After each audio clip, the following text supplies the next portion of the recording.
Previously on Dark Water Podcast. Police say they are only beginning their investigation into the two decomposing bodies discovered across the street from each other this week. I think the serial killer has already made a bold, risky move, or he will soon.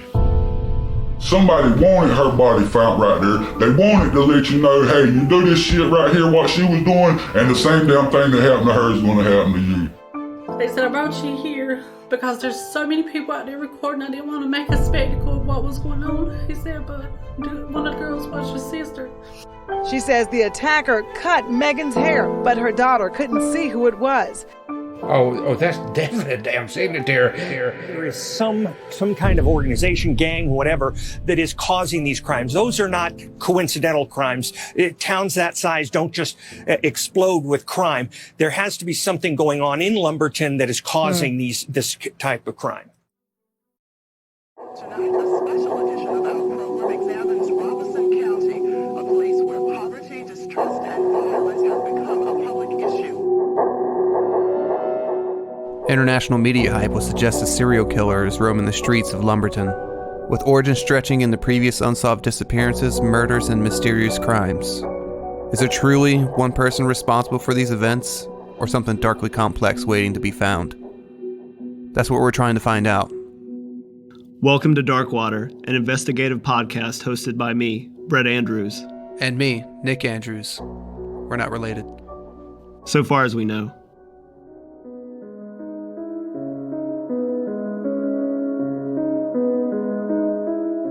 Check out episodes 1 and 2 for a deep dive on those topics. And now, on to the next chapter.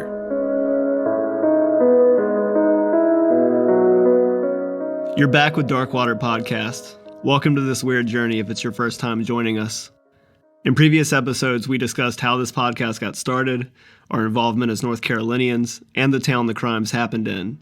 But mainly, we talked about the circumstances around discovering the bodies of Kristen Bennett and Rhonda Jones on April 18th, 2017, and Megan Oxendine on June 3rd, 2017, all in Lumberton, North Carolina, the state's most dangerous town.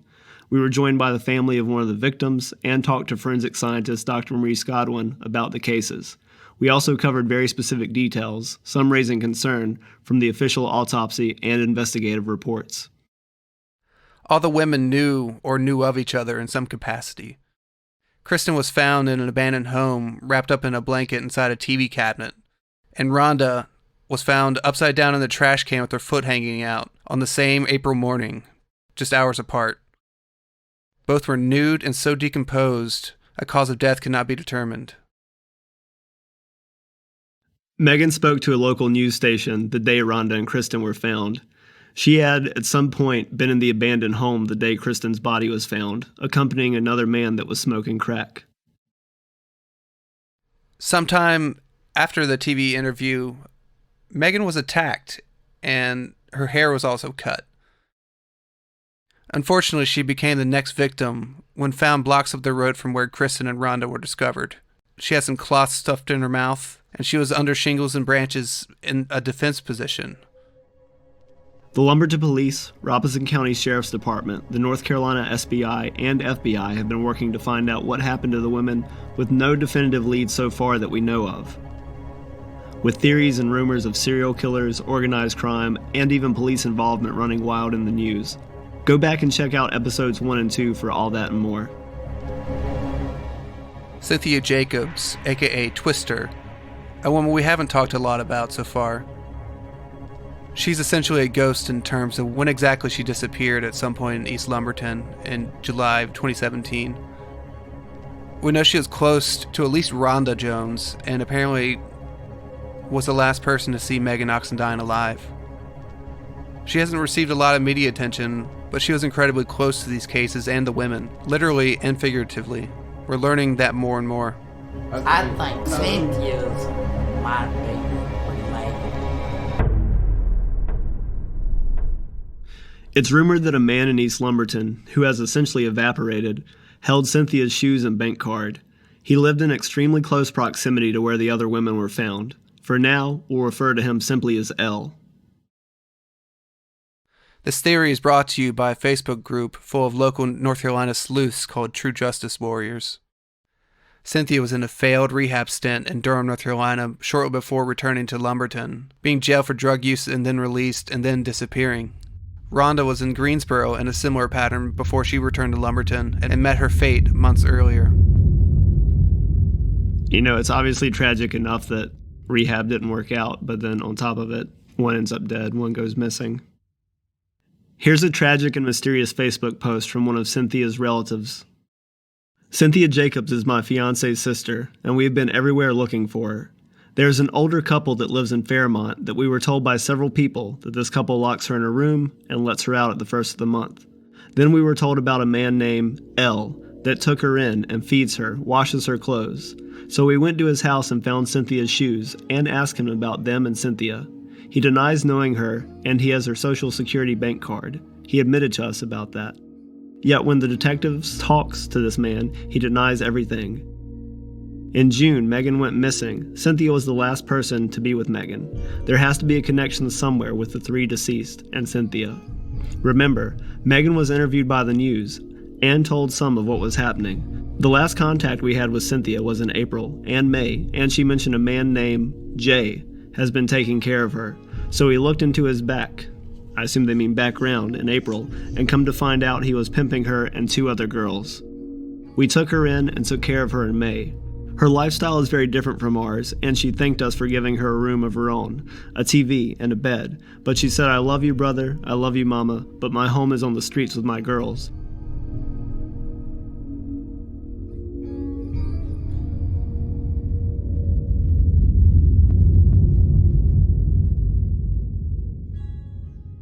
Lord knows how much we love and miss Cynthia and want her home.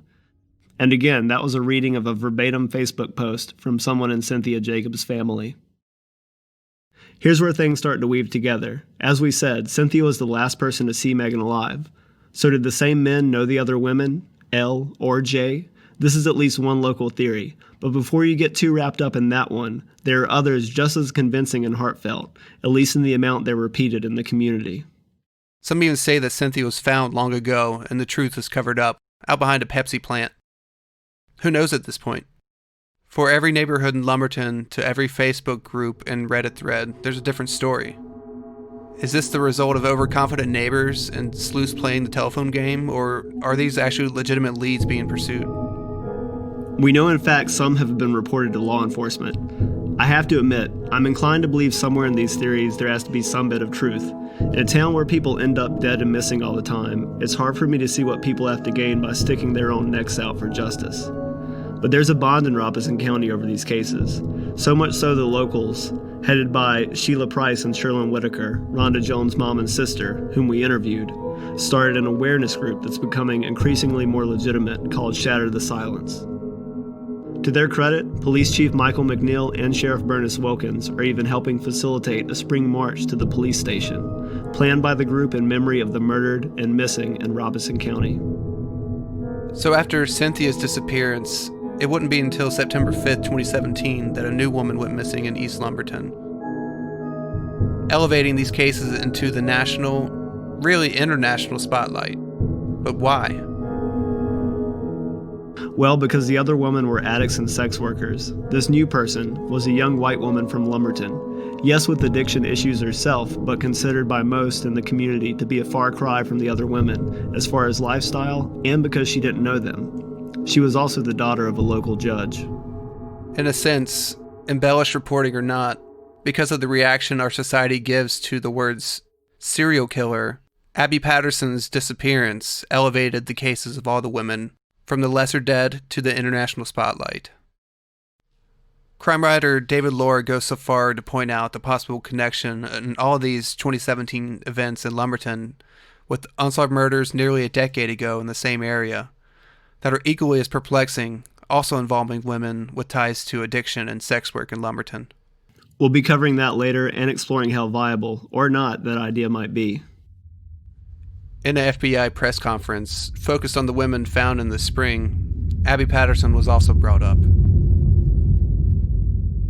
Isn't there one girl who's still missing, Abby Patterson?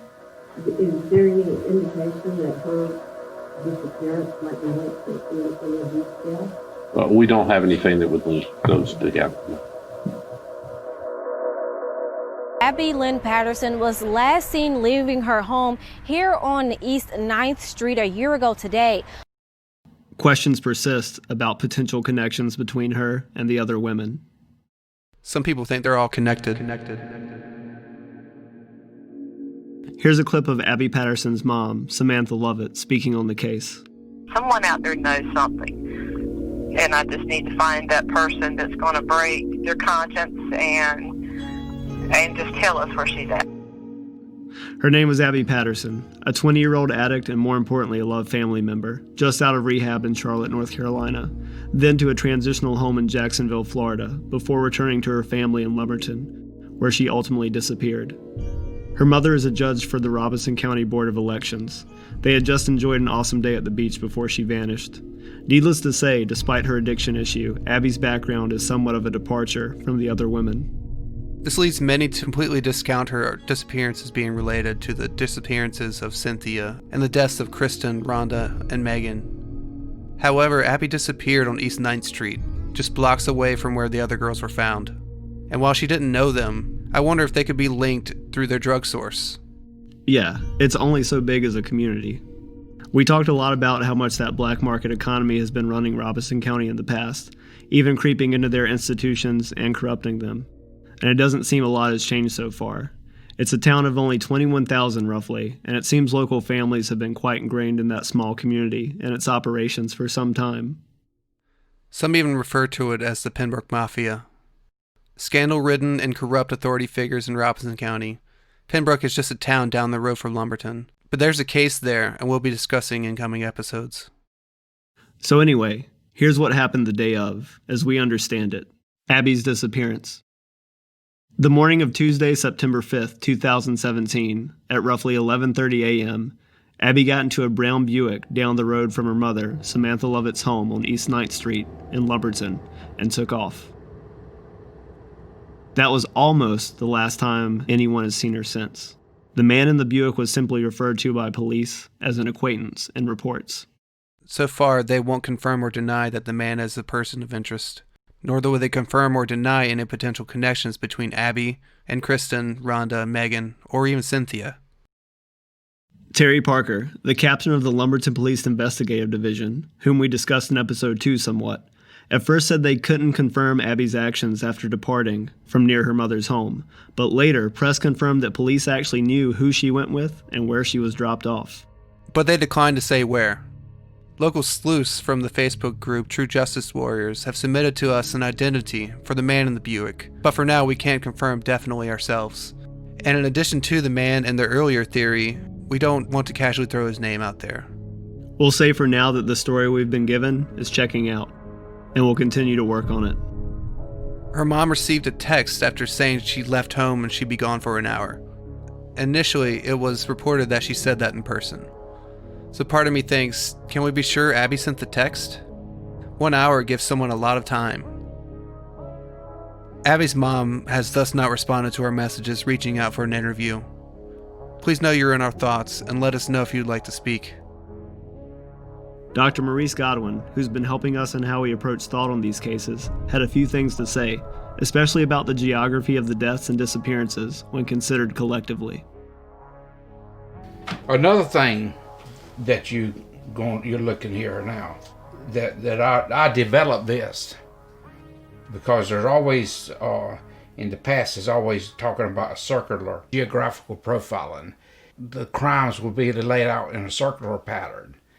And years ago, I discovered that they won't. They laid out in a triangular pattern, the shape of a windshield wiper. You know, in a car when the windshield wipers go back and forth with the dirt on there. Yeah, the surface area. Yeah, covered. that's right. Yeah. The windshield wiper effect is what I call it.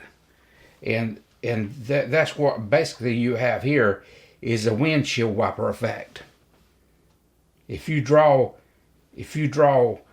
a line from Rhonda up through Megan and keep going up there straight high enough that it covers goes past Abby, and then draw the line through Abby over to the right-hand side and bring it back down to past Christina back to Rhonda, you have a windshield wiper effect.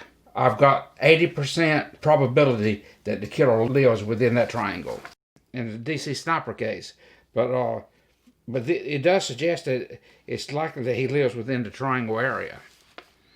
Or when I say live, it means that he has an affinity for someone, a family member, a girlfriend, or something within that triangle area. Either lives there. I bet that's right. Or has a variable from his life that keeps him there often. That's right. Okay.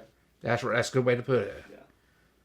And now, just out of curiosity, going back to the idea about FBI response, with that 20 years of experience you mentioned, why do you think they would not be applying that same mentality? Because they don't use it. They don't use it. Okay. Mm. That's not standard procedure for them. Okay. No, they don't use it.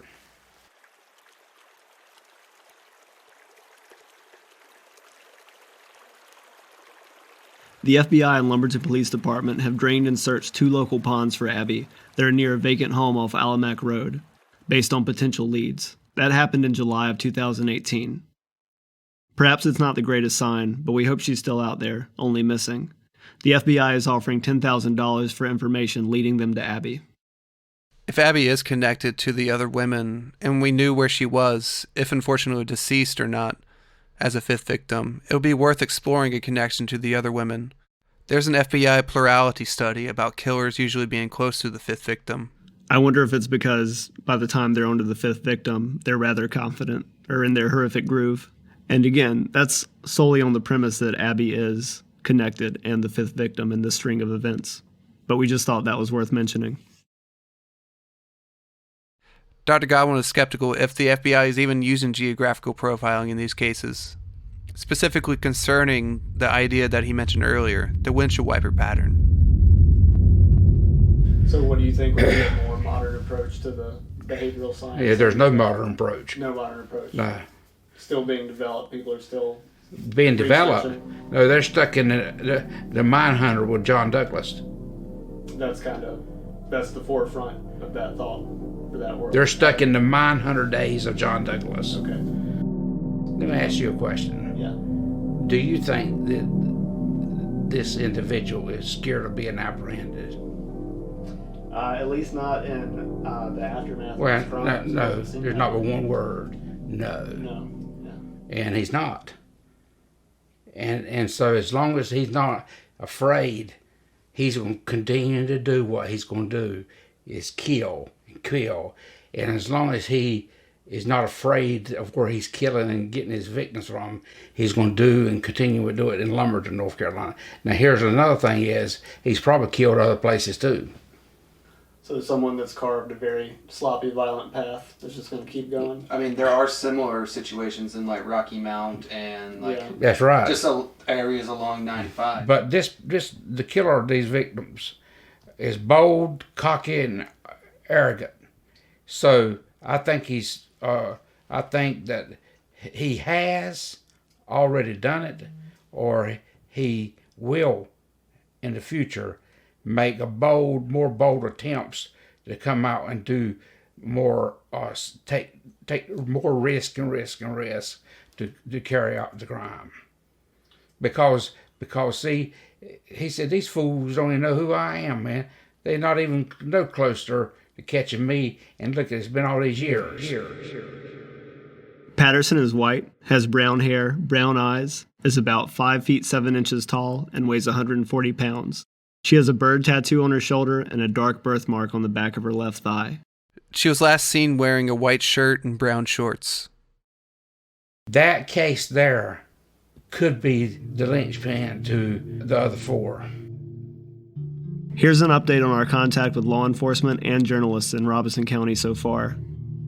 All law enforcement has been very cordial. However, no one in the Lumberton Police Department has agreed to speak with us regarding these cases, including Terry Parker, captain of the Investigative Division, and Chief Michael McNeil.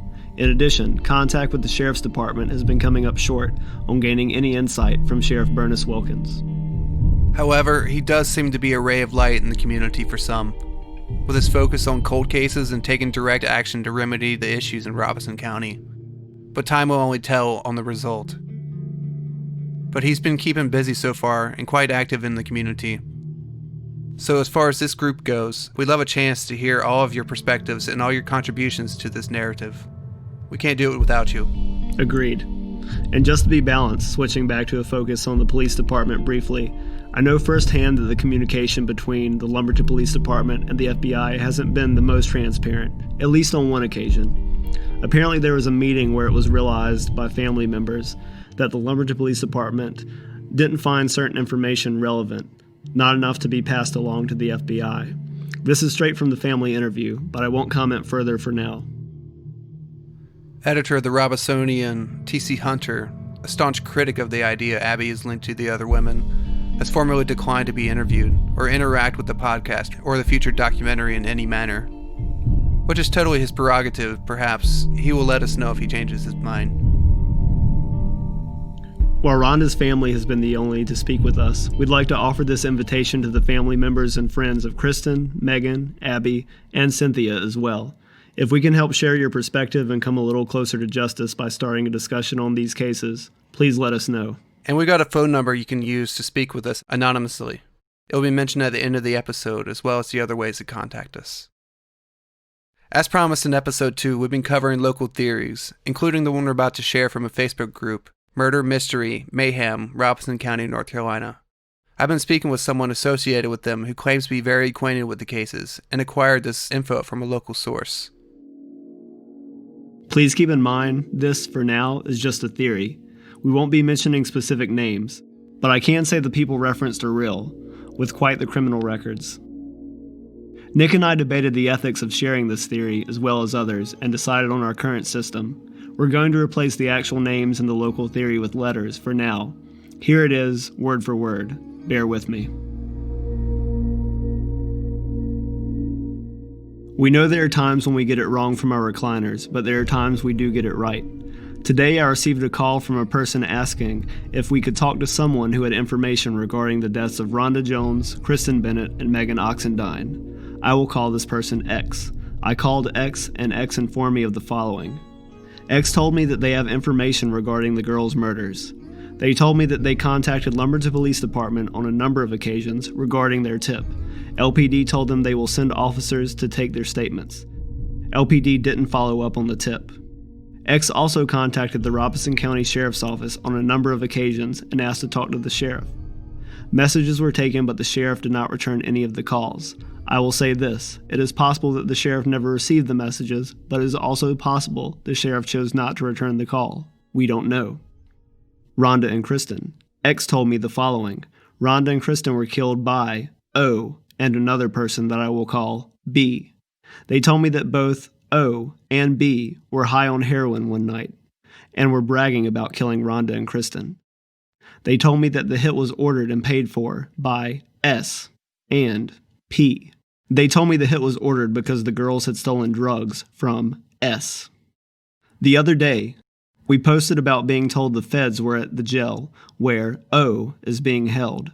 We were told they questioned him regarding Bennett's clothing that had been found at his house, with his DNA on it. Obviously, we posted this before we knew about what we were told today. Megan Oxendine. X told me the following. Megan was raped and killed by E. E has a long history of violent crimes including kidnapping, forcible rape, child abuse, and breaking and entering with dangerous weapons. The person also told me that E was raping a girl I will call Y. Y was being raped over and over. E could no longer perform, so he tied Y up and left to go get himself a magic pill. While he was on his trip, Twister was in the area, and again, that's Cynthia Jacobs. Twister was in the area when she heard sounds coming from the abandoned house where Y was being held. Twister found Y and helped her escape. Twister is now missing. The point of this post is to let the public know that a person has indeed reached out to help law enforcement, but law enforcement had not followed up with any of it. We know there are members here who are in touch with the sheriff. We ask members to screenshot this post and put it out where you can. Both the Lumberton Police Department and the Sheriff's Department need to explain why the tipper was not contacted. They cannot say the calls weren't made because digital footprints don't lie. I'm reaching out to the tipper and advising them directly to the FBI. And again, that was all a verbatim post from the person in that Facebook group, and it does not necessarily represent or confirm any research on the part of Nick and I. This comment was later deleted from the official law enforcement pages in Lumberton when it was shared by the locals. An argument also ensued between Sheriff Wilkins and the original poster regarding some of the claims. For now, it's unclear as how we can verify that information until we get in touch with the original tippers, which we're trying to do. Remember how we mentioned the possibility of a female-to-female insult regarding Megan's hair being cut for sure, and maybe Rhonda's as well in episode 2? Well, this female drug dealer, referred to as S in this local theory, supposedly has a proclivity for cutting hair. So was it more of a vindictive action all along versus the traditional serial killer trophy? Maybe. And if you're thinking this out there, we agree. This is super complicated, and we're trying to sort it out just like you are now, probably. Here's a list of big questions, growing since the previous 2 episodes. Why was the blanket Kristen was found in disposed of at the request of law enforcement at the medical examiner's office in Raleigh, North Carolina? Was Rhonda's hair cut just like Megan's? Was Rhonda killed for stealing drugs from that local drug dealer, S? Was Megan killed for being in the home where Kristen was found, speaking to the media, or both? Is Cynthia's disappearance related to their deaths? Is Abby tied to all these events, or not? And where did she go in the brown Buick on that hot September day before she disappeared? There's people out there that know.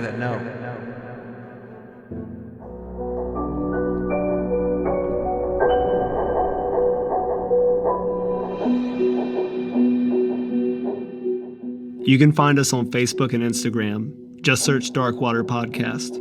If you have information, theories, or questions regarding the cases, local or not, reach out to us on the official Darkwater hotline, 919-307-9331. That's 919-307-9331. Or email us at darkwaterpod@gmail.com.